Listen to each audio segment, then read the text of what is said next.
Kapag tinulungan ka ng iba, mas lalong tulungan mo ang iyong sarili. Kapag tinulungan ka ng isang tao, hindi ibig sabihin na ang bagay na itinulong niya sa iyo ay hindi niya kailangan. Pinagtrabahuhan niya yan. Binigyan niya ng oras at pawis at talino para makuha niya yan. Mahalaga yan sa kanya. Hindi yan sobra sa kanya, kundi gusto lang talaga niyang makatulong. Balikan natin ang title. Kapag tinulungan ka ng iba, mas lalong tulungan mo ang iyong sarili. Dahil kung tutulungan mo ang iyong sarili, dalawa na ang total na tumutulong sa iyo. Hindi lang ikaw ang naniniwala sa sarili mo.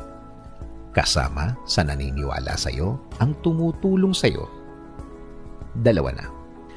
Sa totoo lang, kung minsan ang mga taong tumutulong ay hindi na nag-e-expect ng kabayaran yan, ang tanging magagawa mo lang para makaganti ka sa kagandahang gawa niya ay pagbutihin mo ang buhay mo at makita niya na may pinuntahan ang itinulong niya sa iyo.